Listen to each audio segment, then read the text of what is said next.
I was house sitting for my grandma one weekend while she went to Florida with some of her church friends. I was sleeping in the guest bedroom next to her room. The guest bedroom always had 2 twin beds inside of it that my brother and I would sleep in when we had sleepovers on her house. I took the bed next to the window, but before getting into bed, I checked all the doors, making sure they were locked. When I did get into bed, it was early and I didn't actually go to sleep for a while. There wasn't much to do at my grandma's house. I was just on my phone for an hour to watching videos, texting people, whatever. That's when I thought I could start hearing someone's voice outside. It sounded like a woman's voice saying hello. I left the bedroom and inched my way closer to the front door, moving slow because I was trying to listen. It was a woman's voice just going hello. Like every 10 seconds, as I got closer to the front door, I realized that's where it seemed to be coming from. My grandma's door doesn't have the people, but the windows in her dining room gave a clear view of the front porch, so I went over to that window to attempt to get a view of who was out there. I tried peeking my head in between the plastic blinds without making it obvious, but I guess I didn't do a good job of that. Because when I looked, I did see a woman on my grandma's stoop, and she was looking right at me, as if she knew I was going to be looking through those blinds. Once again, she said hello, with some freakish smile on her face. This woman was older, but don't picture her as some innocent-looking, small old lady. She looked like she was maybe late 50s or early 60s, and something about her face just skeeved me out. I moved away from the window and thought, maybe it was one of my grandma's friends. It was midnight, though. Why would anyone come to the door this late? Why wouldn't she knock or ring the bell? Why was she just standing out there going, hello, over and over? I was genuinely unsettled. I just went back to the guest bedroom and shut the door now with the door shut, as opposed to before, and I couldn't hear that woman anymore maybe. Who was that and where she just decided to leave? I started texting everyone about it. My sisters, my friends, telling them how bizarre it was. But a good amount of time passed in silence, and I was starting to calm down. My sisters were telling me to call Grandma. There was a 0% chance she was awake, and she barely ever even checked her cell phone anyway. Just like that. Something broke the silence, a banging at the window. Not a knocking or tabbing and banging. I felt that fierce pain in my chest area as my body entered that fight or flight mode.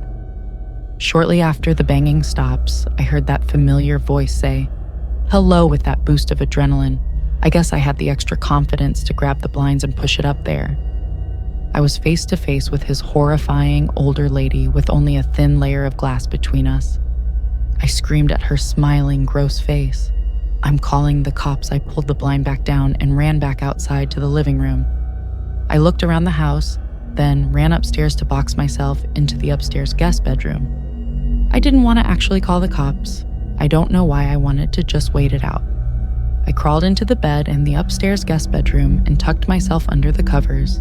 A couple hours later, I was still awake, and I finally, only then, went back downstairs to look outside each window. That freaky old lady seemed to be gone. The next morning, I called my grandma and told her what happened. She started yelling into the phone, clearly panicking and distressed. She told me how a few days earlier, she was being watched in the grocery store by some woman about 10 years younger than her, who just kept smiling at her. For no reason, I told her to calm down. I didn't entirely know whether to correlate the two or not. But when we eventually got off the phone with each other, I did have to give it a second thought. My grandma is 75. She has lost a bit of her wits, so I do have to take some of the things she says with a grain of salt. But the way she yelled into the phone about the woman in the store really gave me the chills. I still wonder if it could have been the same person.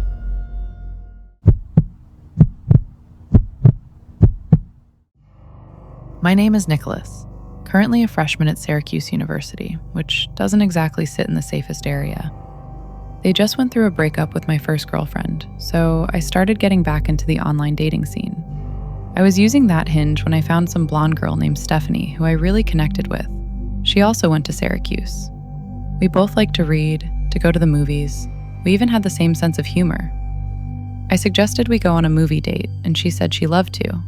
She told me to meet her at some specific point near campus, and she'd picked me up. So, around 9 o'clock, I waited on some corner of a normal neighborhood block waiting for Stephanie. She asked me to share my location with her, and so I did. A few minutes later, I saw a car turn down the street and start approaching me. Then it stopped in front of me, and the driver rolled down the window. It wasn't Stephanie, though, but some old random guy. Yes, what I was doing alone out here, which was insanely weird. First of all, that I said I was waiting for someone. He asked if I was waiting for Stephanie, and I said, yeah, how'd you know? He said he was Stephanie's father and told me to hop in so he could give me a ride to her. I took a good look at him, and he looked a little old to be her father, to be honest. I'm no idiot when it comes to sketchy situations, so I said in a firm voice, "Why didn't you tell me you'd be picking me up?" He claimed he didn't trust a random guy meeting up with his daughter and wanted to meet me first. I took another good look at the man and didn't say anything. I simply started walking away in the opposite direction from where his car was facing. He started yelling, "Hey, hey," sounding surprised that I was just walking away like that.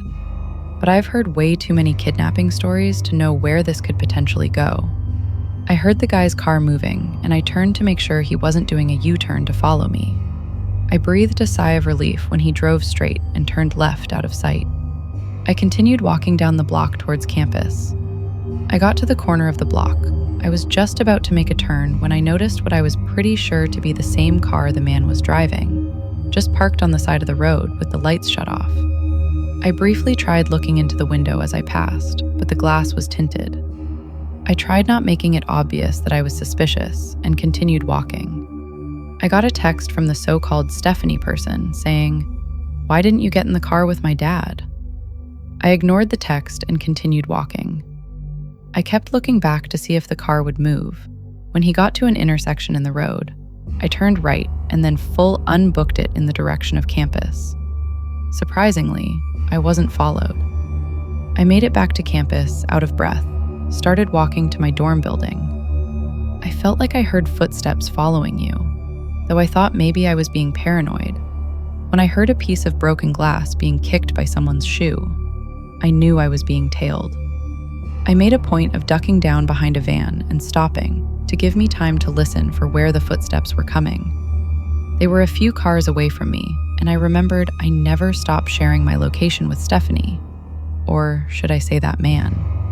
I saw him. He was that old man. He was approaching from between two cars across from me. He yelled something that I didn't fully understand, but it sounded like he said, "Come back and I'll take you to her." He had to be like 60-something. There's no way he would catch me if I sprinted. I lost him easily when I ran and made it back to my dorm room. My roommate wasn't there, so I had no one to talk to about it. But when I laid my bed, I got another text from that man, and it was shocking. It said, "You're a little piece of shit. You're lucky you got away. I would have strangled your ugly ass."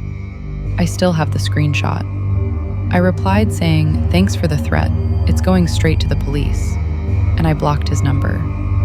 I still have the conversation saved as evidence, and I plan on going to the police with it eventually. Hopefully they are able to do something about it. If you enjoyed this story, don't forget to subscribe for more weekly horror. On screen now is the most recent upload and the most viewed story on the channel. Pick your next one carefully, and remember, some stories are better not listened to alone.